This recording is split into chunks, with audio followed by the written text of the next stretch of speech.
In the last week of December 1941, the United States Navy made a list. The list contained the names of 28 senior admirals. Each one was qualified to take command of the shattered Pacific Fleet. Each one was passed over.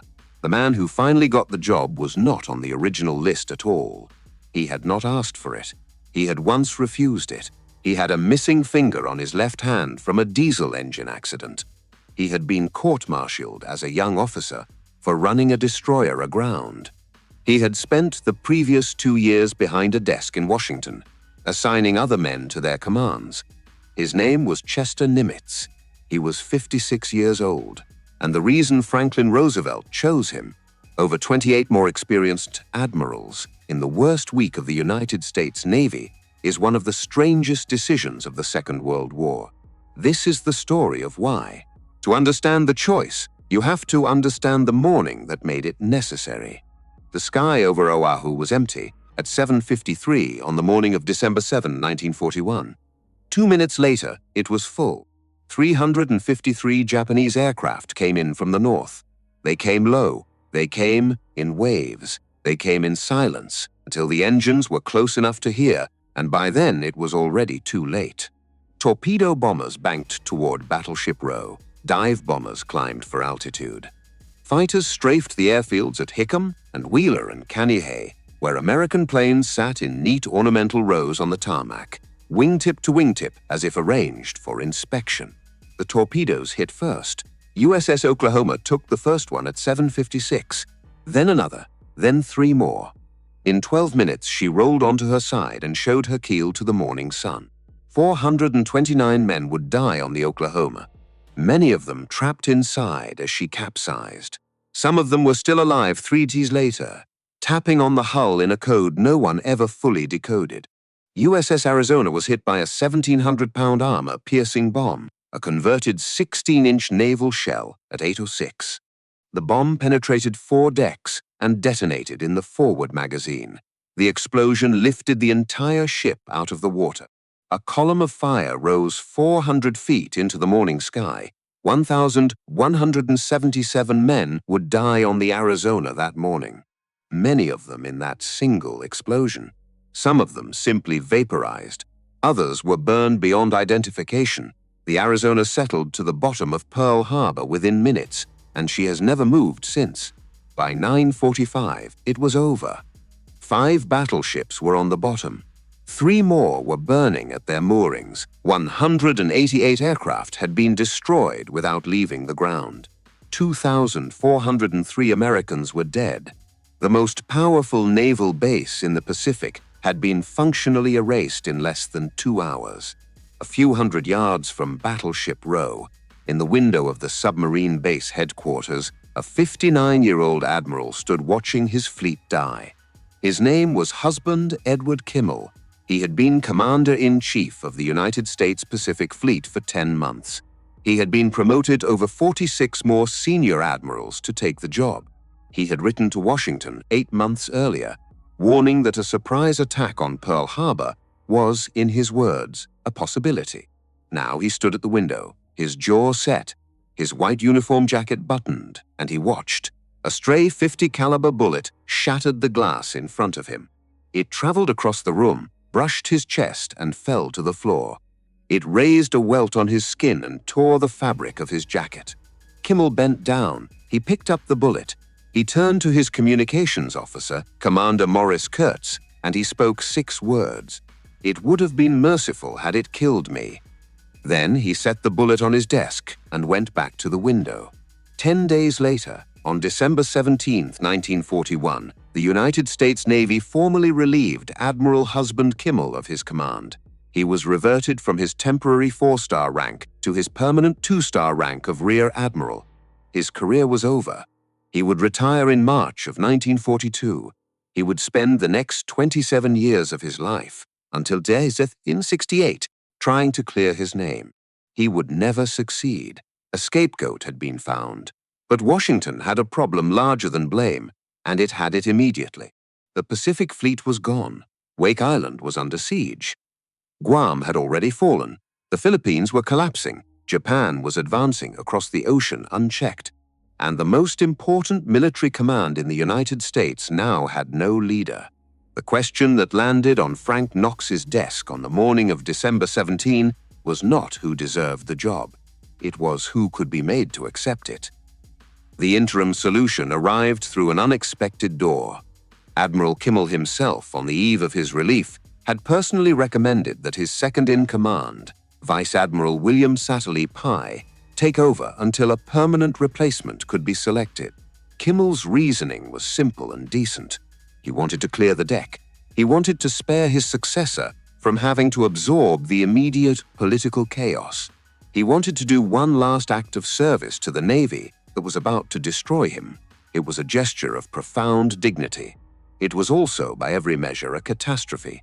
Vice Admiral Pye was 61 years old. He was a respected strategist. He had drafted the version of War Plan Orange that the Navy had used for years. He was considered by his peers one of the most analytically gifted officers in the fleet. On the afternoon of December 6, 1941, one day before the attack, Vice Admiral Pye had been asked by Kimmel's intelligence officer, Lieutenant Commander Edwin Layton, for his assessment of recent Japanese fleet movements. There were intelligence indicators suggesting Tokyo was preparing for war. Pye had considered the question carefully, and then he had given his professional opinion. The Japanese will not go to war with the United States. We are too big, too powerful, and too strong. 18 hours later, the man who had said those words was covered in fuel oil, having abandoned his own sinking flagship, standing beside Kimmel in the war room as the Pacific Fleet burned outside the window. 11 days after that, on December 17, he was acting Commander-in-Chief of the United States Pacific Fleet. The first major decision of his command came almost immediately. 2,000 miles west of Pearl Harbor, on a coral atoll the size of a postage stamp, 450 United States Marines, 68 sailors, and over 1,000 civilian construction workers were holding off the Imperial Japanese Navy. The atoll was called Wake Island. On December 11, the Wake garrison had done something extraordinary. They had repelled a Japanese amphibious assault. They had sunk 2 destroyers, Hayate and Kisaragi. They had become, in the dark December of 1941, the only Americans anywhere in the Pacific to defeat the Japanese in open battle. The country watched. The newspapers wrote. The radio broadcast described, in heroic terms, the stand at Wake. For a few brief days, there was something to believe in. Kimmel, before his relief, had begun assembling a relief force. Task Force 14, built around the aircraft carrier USS Saratoga and commanded by Rear Admiral Frank Jack Fletcher, was steaming west to reinforce the garrison. Then Pye took command. Over the next 5 days, the operation began to slow. The seas were rough. The refueling was difficult. Reports came in of Japanese carrier activity near Wake. Pye, who had spent the previous week watching the Pacific Fleet burn, began to calculate what he could afford to lose. On December 22, a cable arrived from Washington. It was from the Chief of Naval Operations, Admiral Harold Stark.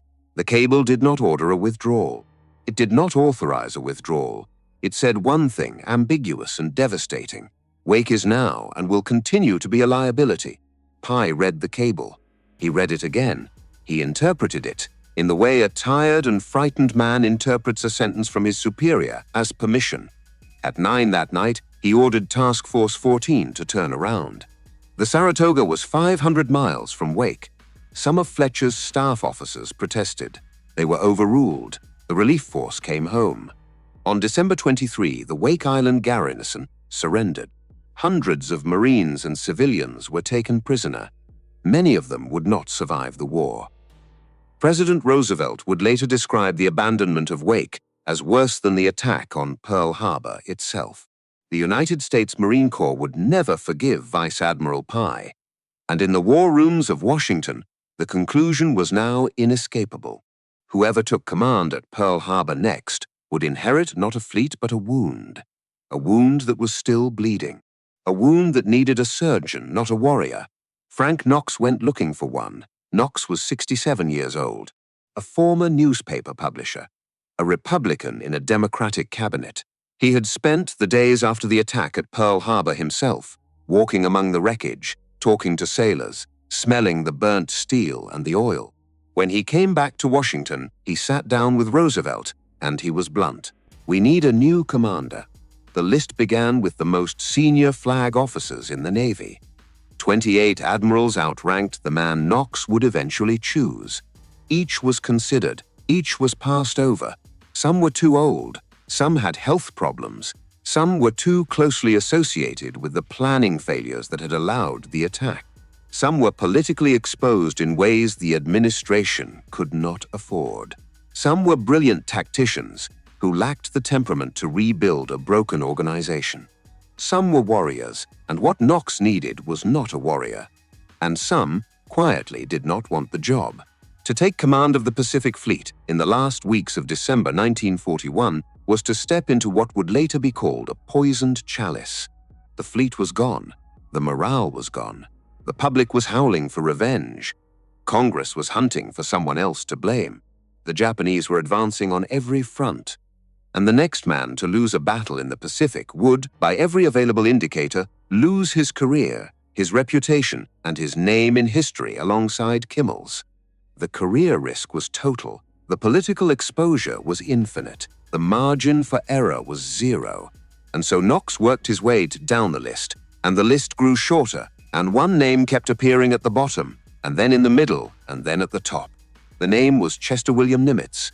He was 56 years old. He had been born on February 24, 1885, in a small town in central Texas called Fredericksburg. His father had died 6 months before he was born. His mother had eventually married his father's younger brother. The most important figure in his life had been his grandfather, Charles Henry Nimitz, a German immigrant who had once been a merchant sailor and now ran a steamboat-shaped hotel on Fredericksburg's Main Street. Chester had not wanted to join the Navy. He had wanted to go to West Point. There were no openings in his congressional district. There was an opening at Annapolis. He took it. He left high school without a diploma at the age of 16. He graduated from the United States Naval Academy on January 30, 1905, 7th in his class of 114 officers. In 1908, as a young ensign, he ran the destroyer USS Decatur aground in the Philippines. He was court-martialed. He was found guilty of neglect of duty. He was issued a letter of reprimand. His career, by every conventional measure, should have ended there. It did not. He spent the next 3 decades quietly, methodically, becoming the most competent administrative officer in the United States Navy. He pioneered underway refueling. He converted the submarine fleet from gasoline to diesel propulsion. He studied diesel engines in Germany and Belgium. He lost the ring finger of his left hand to a diesel engine in 1913 when he gestured at it while briefing a group of visiting dignitaries, and the tip of his glove caught in a moving gear. He attended the Naval War College. His thesis, written in 1922, concerned the use of circular naval formations built around aircraft carriers. The formation would later be adopted with devastating success in the Pacific War. In 1939, he became chief of the Bureau of Navigation. The Bureau of Navigation was, despite its name, the Navy's personnel department. Nimitz spent his days assigning officers to commands, evaluating careers, advising the Secretary of the Navy, and occasionally the President on which men should rise and which men should not. It was a deeply unglamorous job. It was also a job that brought him into regular, quiet contact with Franklin Delano Roosevelt. Roosevelt liked him. Roosevelt had been watching him for 2 years, and in January of 1941, Frank Knox had walked into Nimitz's office and offered him command of the Pacific Fleet. Nimitz had refused. He had told Knox that to accept the appointment would mean leapfrogging dozens of more senior admirals. He had told Knox that this would generate resentment in the officer corps and damage the cohesion of the fleet. He had told Knox that he considered himself too junior. He had asked Knox to give the command to someone else. The command had gone to husband Kimmel. 11 months later, on the afternoon of December 16, 1941, Frank Knox summoned Chester Nimitz to his office in Washington. Knox did not ease into it. He told Nimitz that Kimmel was being relieved. He told Nimitz that the Pacific Fleet needed a new commander. He told Nimitz that Roosevelt had made his decision. He told Nimitz that he was not being asked this time. He was being told. Nimitz, by every account, did not react with enthusiasm. He was a rear admiral. 28 flag officers outranked him.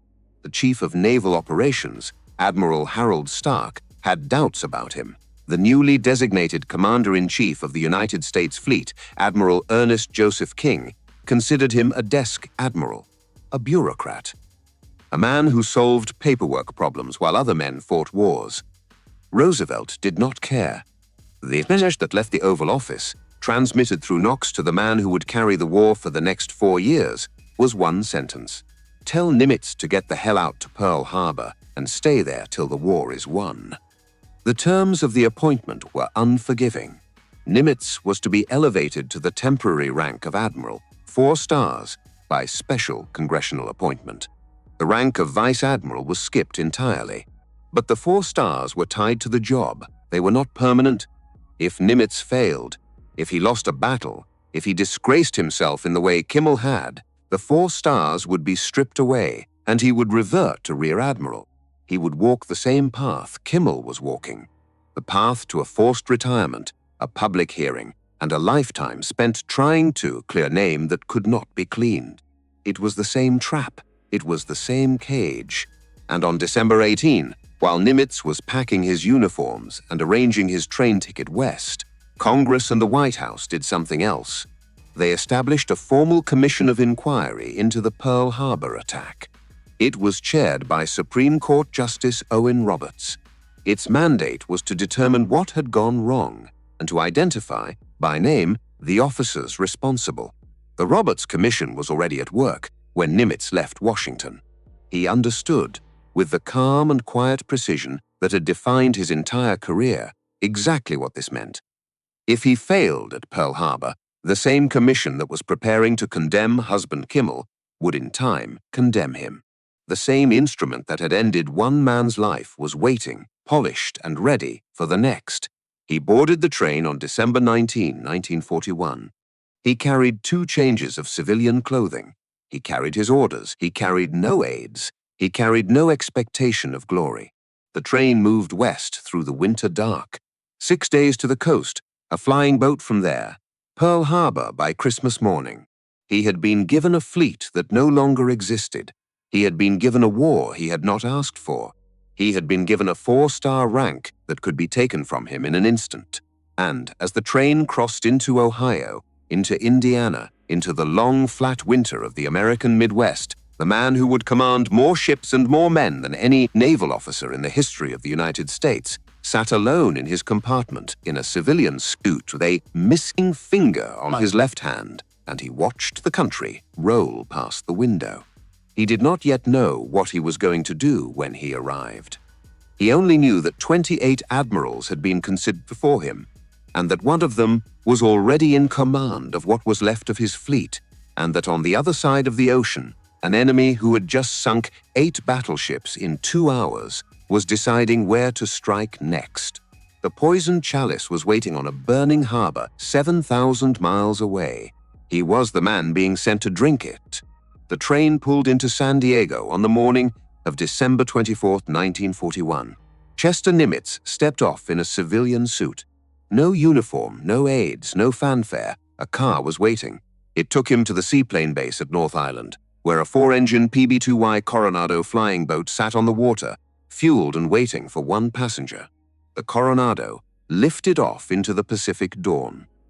For the next 14 hours, the new commander of the United States Pacific Fleet sat in the back of a flying boat, looking down at the same ocean that had just swallowed his navy. He did not write. He did not pace. He simply watched the water. The Coronado touched down at Pearl Harbor at 7 o'clock on the morning of December 25, 1941, Christmas Day. A barge came out to meet the aircraft. Nimitz stepped down onto the deck of the barge in his civilian clothes, and the barge began to move through the harbor toward the submarine base. It moved slowly. It had to. The water of Pearl Harbor was no longer water. It was a black, viscous slick of fuel oil, and the oil was still burning in places, 18 days after the attack. The superstructures of sunken battleships rose from the surface at impossible angles.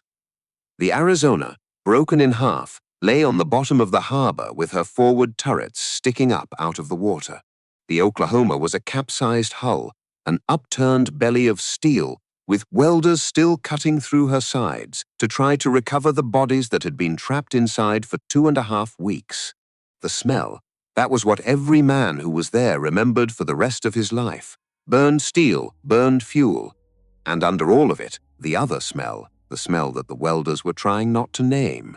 Nimitz stood on the deck of the barge in his civilian suit, his hands behind his back, and he looked. He looked at the wreckage of the West Virginia, sitting on the bottom in shallow water, her decks awash. He looked at the California, slowly settling at her berth. He looked at the Nevada, beached at Hospital Point, where her crew had run her aground to keep her from sinking in the channel and blocking the harbor. He looked at the burned aircraft on Ford Island. He looked at the smoke still rising from somewhere on the far side of the channel. And then, while the barge continued its slow passage through the dead fleet, Chester Nimitz did something nobody on the barge expected. He began to take notes. He noticed what was not destroyed: the fuel tank farms on the hillside above the harbor, 4.5 million barrels of fuel oil, the entire operational reserve of the Pacific Fleet, were untouched. The Japanese had not bombed them. Why? No one could ever fully explain. Some said it was an oversight. Some said it was a third wave that never came. Whatever the reason, the fuel was still there. The repair facilities were untouched. The dry docks were intact. The machine shops were intact. The submarine base, where Nimitz was now arriving, was completely intact. The intelligence facility, the radio interception station, the cryptanalysis basement, all untouched. And the 3 aircraft carriers of the Pacific Fleet, Enterprise, Lexington, and Saratoga, had been at sea on the morning of December 7. None of them had been in the harbor. None of them had been hit. All 3 were still operational. The Japanese had destroyed the battleship navy. They had not destroyed the tools to build a different one. 6 days later, on the afternoon of December 31, 1941, the change of command ceremony took place. By tradition, the commander-in-chief of the Pacific Fleet took his oath on the deck of a battleship, the fleet flagship, the largest, the most powerful vessel under his command. The ceremony was supposed to be a statement of strength, of continuity, of pride. There were no battleships available. Every battleship in the Pacific Fleet was either on the bottom of the harbor, beached, or in dry dock waiting for repairs that would take months or years. The flagship Pennsylvania was damaged. The California was sinking. The Arizona and Oklahoma were graves, and so the ceremony was held on the deck of a submarine. The submarine was USS Grayling, SS-209, a fleet submarine 207 feet long, with a narrow deck barely wide enough for a small group of officers to stand on. It was tied up at the submarine base. There was no band. There was no honor guard of any size. There was no battleship for the ensign to break out over. Chester Nimitz, 56 years old, in a freshly pressed uniform with 4 stars on each shoulder, stepped onto the deck of the Grayling and read his orders out loud. The ceremony lasted a few minutes. When it was over, he was the commander-in-chief of the United States Pacific Fleet, the man responsible for everything that happened, from that moment forward, in the largest ocean on the planet. And he was standing on a submarine because his fleet had no battleships left. It was the most honest symbol of the American position in the Pacific that anyone could have devised. And every man on that deck understood it. They had inherited the wreckage of the old Navy, and they were going to have to fight from underneath it. Then Nimitz did the thing nobody in Washington wanted him to do. He kept Kimmel's staff. The officers who had served under husband Kimmel, Lieutenant Commander Edwin Layton, the fleet intelligence officer who had failed to predict the attack, Captain Charles McMorris, known throughout the Navy as SOC, the war plans officer who had drafted assessments that turned out to be wrong. Dozens of other officers, men whose careers were now associated, in the public mind, with the worst defeat in the history of the United States Navy. They had all expected to be transferred. They had all expected to be quietly destroyed alongside their old commander. Some of them had already begun packing. Nimitz called them together. He stood in front of them, this stranger from Washington, this submariner who had just inherited a surface fleet, this man none of them had ever served under, and he spoke briefly. He told them that anyone who wished to be transferred could count on his help. He told them that he understood why some of them might want to leave. And then he told them what he wanted. I have confidence in all of you. I know you did your best. We've taken a terrible licking. I hope most of you will stay. There was no speech about vengeance.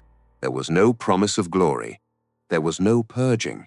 These were the men he understood, who knew the theater, who knew the enemy, who knew the intelligence, who knew where the codebooks were and who had access to them, and what the Japanese fleet movements had looked like the week before the attack. Firing them would satisfy the public. Keeping them might win the war. Almost all of them stayed. Layton stayed. McMorris stayed. The intelligence apparatus stayed. The men in the basement, where the cryptanalysis was done, stayed. That decision, made quietly in the first week of January 1942, would in time decide everything.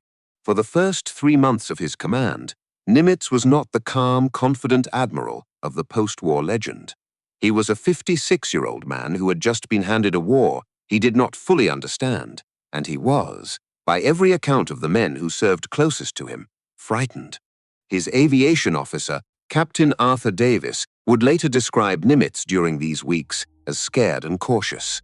The phrase is preserved in the historical record because Davis was not given to flattery and not given to invention.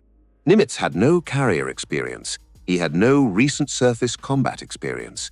He had never commanded a fleet in wartime. And the man who was supposed to be advising him in Washington, Admiral Ernest Joseph King, did not respect him.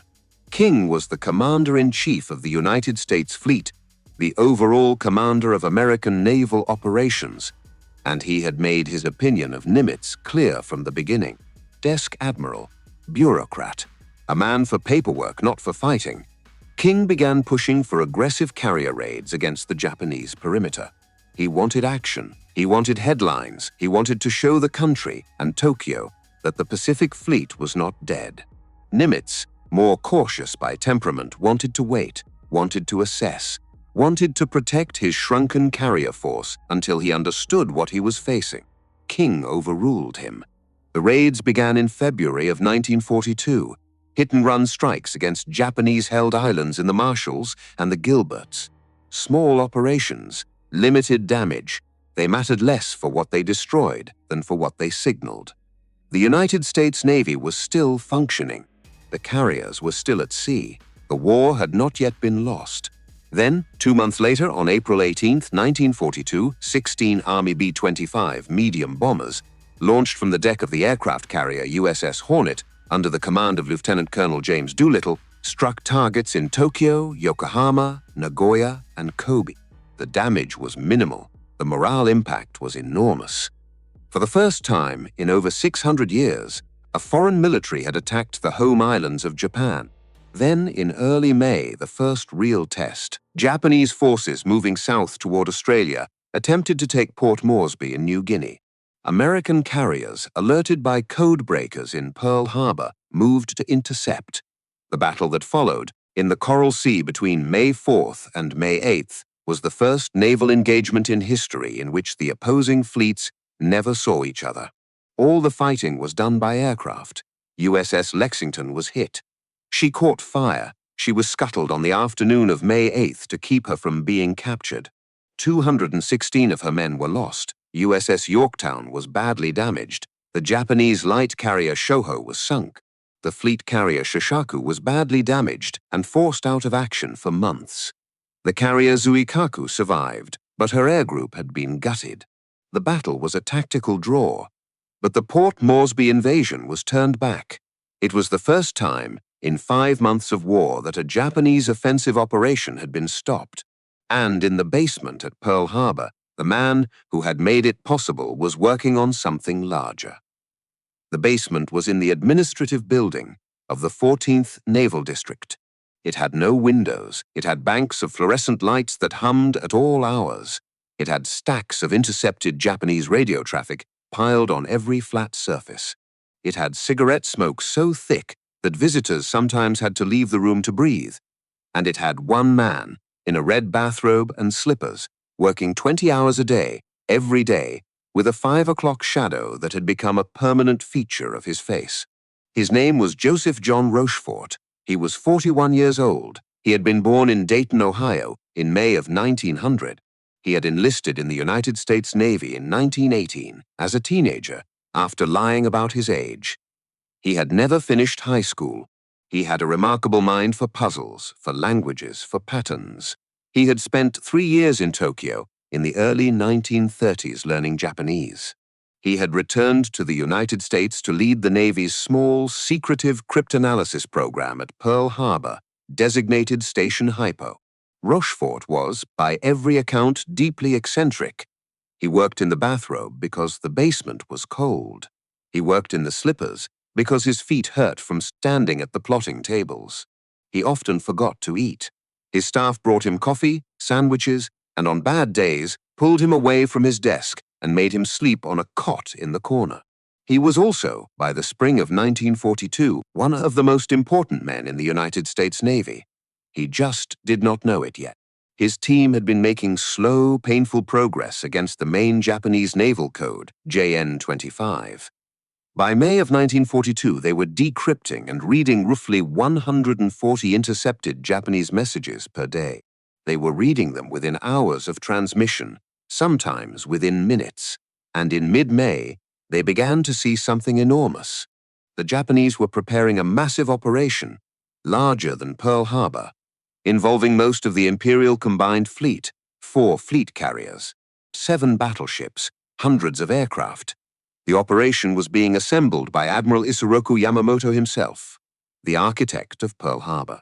The target was identified in the Japanese messages by a 2-letter code group, AF. Rochefort believed AF was Midway, the small American atoll, 2,000 miles west of Pearl Harbor in the Central Pacific. The logic was geographical, operational, and consistent with everything Rochefort knew about Yamamoto's strategic thinking. Yamamoto wanted to draw the American carriers into a decisive battle. He wanted to finish the work he had started on December 7. Midway was the bait. Rochefort sent his assessment to Washington. Washington did not agree. The Office of Naval Communications Cryptanalysis Section, designated OP-20G, had been reorganized in the months after Pearl Harbor. Its new leadership, Commander John Redman and his brother, Captain Joseph Redman, had no significant cryptanalysis experience. They had administrative experience. They had political experience. And they had a long-running institutional rivalry with Rochefort's basement at Pearl Harbor. OP-20G believed AF was somewhere else. Some in Washington thought it was Port Moresby again, a renewed attempt after the failure in the Coral Sea. Some thought it was the Aleutian Islands, off Alaska. Some thought it was Hawaii itself, a second attempt at Pearl Harbor. Some thought it might be the west coast of the United States. The disagreement reached Admiral King in Washington. King, predisposed to trust the Washington analysts over the Pearl Harbor team, was leaning toward OP-20G's assessment. He told Nimitz through back channels that he was inclined to position the fleet to defend more western targets, to leave Midway lightly defended. Nimitz in Pearl Harbor had a choice to make. He would trust his own team, the men in the basement, the men he had inherited from Kimmel, the men Washington had wanted him to fire, or he could trust his immediate superior, the man who controlled his career, and OP-20G. It was the same choice he had made in December, when he had kept Layton and McMorris and the rest. It was the same kind of bet. It was just bigger now. The chips on the table now were 3 aircraft carriers, hundreds of aircraft, and the entire strategic position of the United States in the Pacific. If Rochefort was wrong, Nimitz would lose the war. If Rochefort was right, but Washington remained unconvinced, the carriers in the wrong position would still lose the war. Nimitz needed proof. In the basement at Pearl Harbor, a junior officer named Jasper Holmes proposed a solution. Holmes was 41 years old. a retired submarine officer recalled to active duty, working alongside Rochefort. He had an idea so simple and so brilliant that it would go down as one of the great pieces of operational deception in military history. He suggested that Midway transmit a fake message in plain language, uncoded, in the clear, complaining about a problem with its fresh water supply.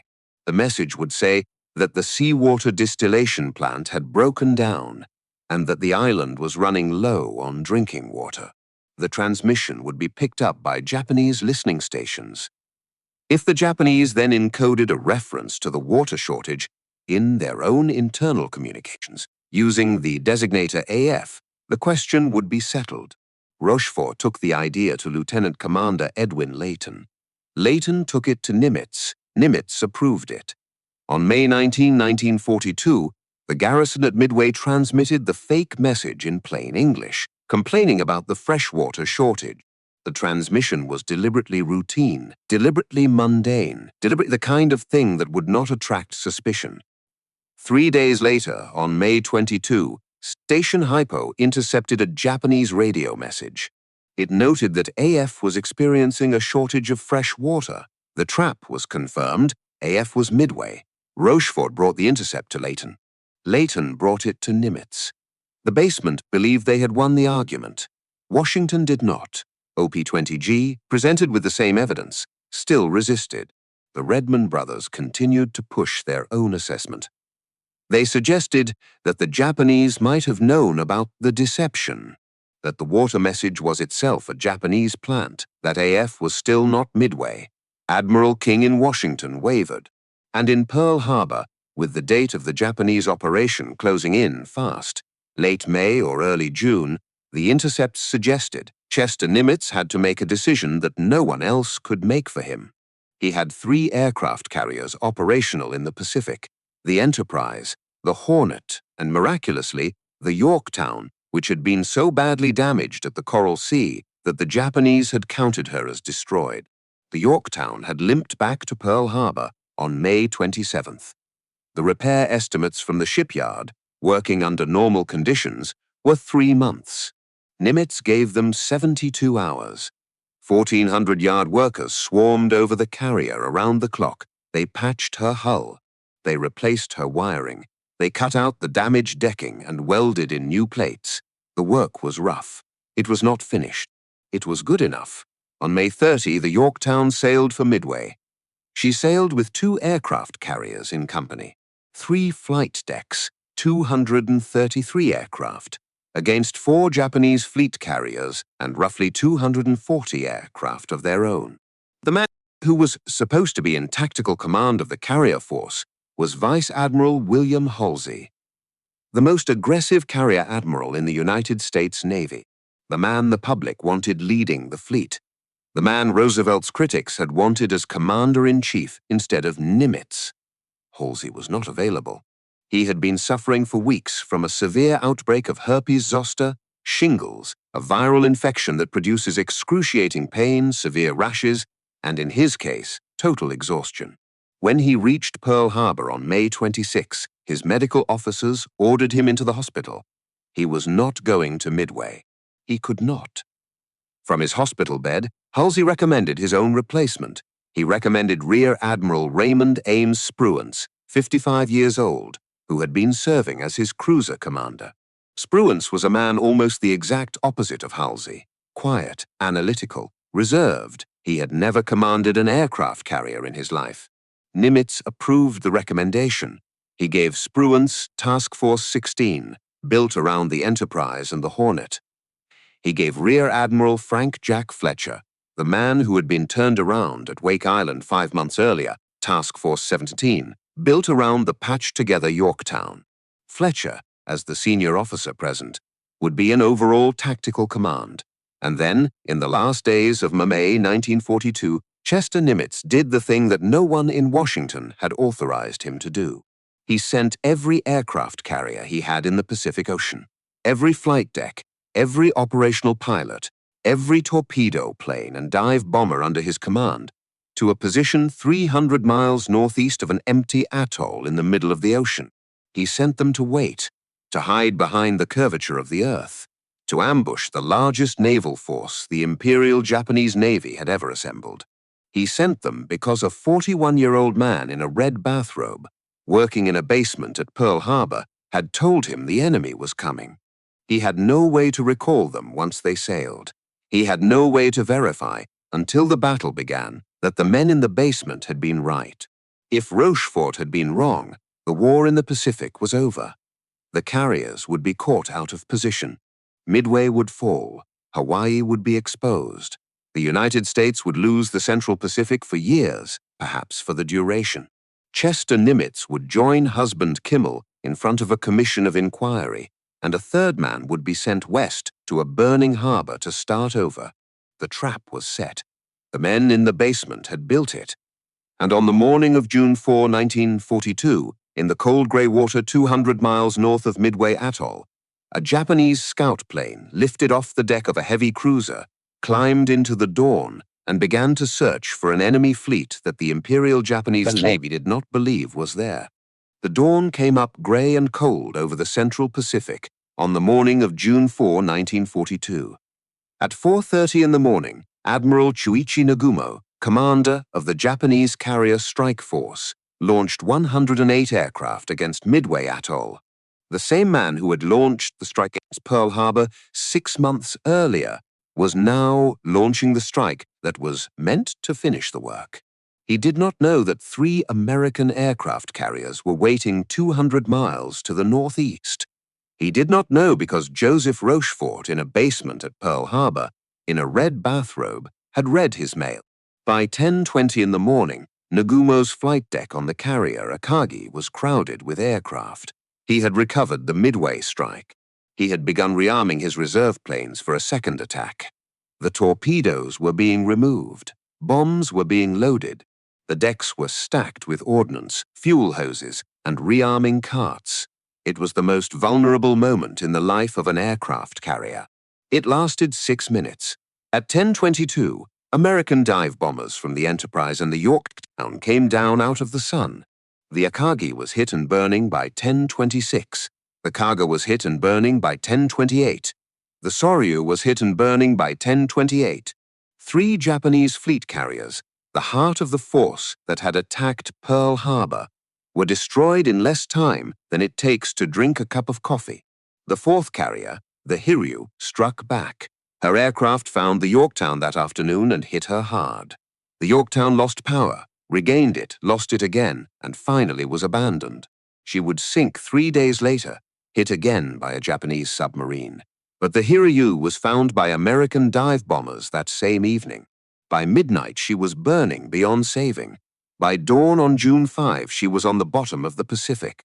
4 Japanese fleet carriers, 248 aircraft, over 3,000 men, most of them the irreplaceable veteran pilots and aircrew that had given Japan air supremacy across the Pacific for 6 months.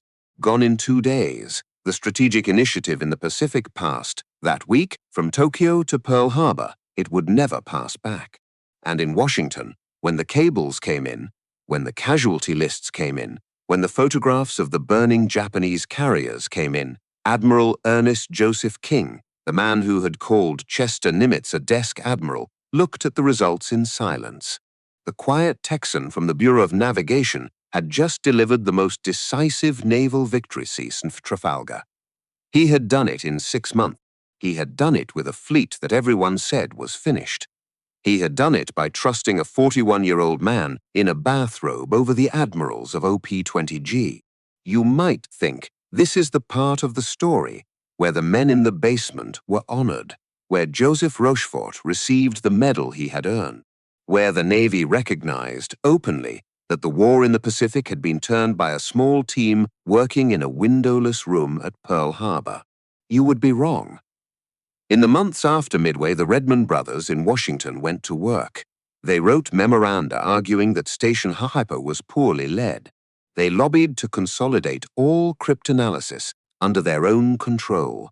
They blocked the Distinguished Service Medal that Chester Nimitz, personally, had recommended for Joseph Rochefort.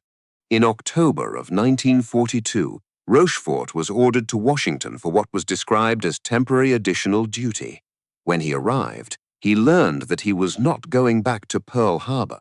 His career in cryptanalysis was over. He was being reassigned to supervise the construction of a floating dry dock in San Francisco Bay. The man who had won the Battle of Midway was being sent to build a parking lot for ships. He would never serve at sea again. He retired as a captain in 1953. He died in 1976 in a small house in Torrance, California, at the age of 76. Chester Nimitz, Fleet Admiral, the man who signed the Japanese surrender, tried repeatedly over the next 16 years to get Rochefort the Distinguished Service Medal he deserved. Every request was denied. Nimitz wrote his last known letter on the subject in 1958, 12 years after the war ended, and was refused again. The medal was finally awarded in 1986 by President Ronald Reagan in a White House ceremony. Joseph Rochefort had been dead for 10 years. His children accepted it on his behalf. And what of the others? Husband Kimmel, the man who had been relieved on December 17, 1941, the man who had told his communications officer that he wished the bullet had killed him, lived another 26 years. He retired in March of 1942. He moved to Connecticut. He took a job with a military contractor. He wrote a book in 1955 called Admiral Kimmel's Story, in which he argued that he had been made a scapegoat by Franklin Roosevelt for failures that were not his alone. He died on May 14, 1968, at the age of 86. In 1999, the United States Senate voted to restore his 4-star rank, posthumously, on the grounds that he had not been given access to the intelligence he needed to defend Pearl Harbor. President Clinton did not sign the resolution. No president since has signed it. As of the day you are watching this video, husband Kimmel remains, in the official records of the United States Navy, a 2-star rear admiral. His family is still fighting. William Pye, the man who had said the Japanese would not go to war, the man who had recalled the relief force from Wake Island, was given command of Task Force 1 in 1942. He patrolled the West Coast for 10 months. He never commanded operational forces again. He spent the rest of the war as president of the Naval War College, an honorable but quiet post far from the fighting. Franklin Roosevelt, by every account, never forgave him for Wake. His son, John Pye, was the executive officer of the submarine USS Swordfish. The Swordfish was lost off Okinawa in 1945. Everyone aboard died. And Chester Nimitz. He spent the next 3 years prosecuting the war that he had not asked for. He commanded the largest naval force ever assembled in human history. Over 2 million men and women, 5,000 ships, 20,000 aircraft. He directed the campaigns at Guadalcanal, at Tarawa, at the Marshalls and the Marianas and the Philippines and Iwo Jima and Okinawa. He never lost a major battle. In December of 1944, he was promoted to the new 5-star rank of Fleet Admiral, one of only 4 men in the history of the United States Navy to hold that rank. On September 2, 1945, on the deck of the battleship USS Missouri, anchored in Tokyo Bay, he signed the Japanese instrument of surrender on behalf of the United States. He did it the same way he had taken command of the Pacific Fleet 3 years and 9 months earlier, quietly, without drama, without ceremony beyond what the moment required. In the years after the war, 20 and more years after Pearl Harbor, an old man returned again and again to the question of that morning. He was in his late 70s by then. He had lived for 2 decades after the war. He had spoken many times in many places about December 7th. And the thing he said about Pearl Harbor was not what people expected. He said that the attack on Pearl Harbor had been, in a strange way, a mercy. He explained. If Kimmel had known the Japanese were coming, Kimmel would have done what any honorable admiral would have done. He would have sailed out to meet them. He would have taken the 8 battleships into the open Pacific. They would have met the 6 Japanese carriers in deep water, far from land, with no air cover, slower than the enemy, outnumbered in aircraft 6 to 1. They would have been annihilated. The battleships would have been sunk in 2,000 fathoms of water, where no diver could ever reach them. The crews, tens of thousands of men, would have drowned in the open ocean. None of the ships would have been recoverable. Instead, at Pearl Harbor, the water was shallow. The crews could be rescued, the ships could be raised. 6 of the 8 battleships were eventually returned to service. The fuel was preserved, the repair facilities were preserved, the submarine base was preserved, the carriers were at sea. The disaster that ended one navy created the conditions for a new one. Whether anyone else could have seen that, on Christmas morning of 1941, standing in a civilian suit on a barge moving through a harbor of burning oil and broken battleships, the old man in the interview did not say. He did not need to. He had been the one standing there. He had been chosen because 28 admirals were senior to him, and not one of them was clean enough or distant enough or quiet enough to take the job. He had been chosen because Franklin Roosevelt was looking for a man without enemies, and without ambitions, and without a reputation that could be destroyed. He had been chosen because nobody else would do, and that in the end is the story. Not the story of a hero, not the story of a genius, not the story of a man who knew, on the morning he took command, that he was going to win the largest naval war in human history. The story of a quiet engineer from Texas who took a job that 28 other men did not want, who trusted the people his predecessor had hired, who listened to men in basements when his superiors told him not to, who made decisions that could have ended his career, and made them anyway, and was right just often enough to win. History calls it strategy. The men who served under him called it luck. Chester Nimitz, in his last interview, called it something else. He called it the mercy of shallow water. He died on February 20, 1966, on Yerba Buena Island in San Francisco Bay, with his wife Catherine at his side. He was 80 years old. He never wrote his memoirs. He said, when asked, that to tell his own side of the story might diminish the accomplishments of others. He was buried at Golden Gate National Cemetery in California, next to his wife, next to Admiral Raymond Spruance, the carrier commander he had picked out of nowhere, and next to Admiral Charles Lockwood, who had run the submarine campaign against Japan. He had asked, in his final wishes, not to be buried at Arlington. He had asked to be buried with the men he had served with. That was where he wanted to lie, and that is where he lies, in the California ground, 2,000 miles from Pearl Harbor and 7,000 miles from Tokyo Bay, in the company of the men he chose, who chose to follow him, who together built a navy out of the wreckage that nobody else wanted to inherit. The poisoned chalice had been emptied, the quiet Texan had drunk it, and the war was won.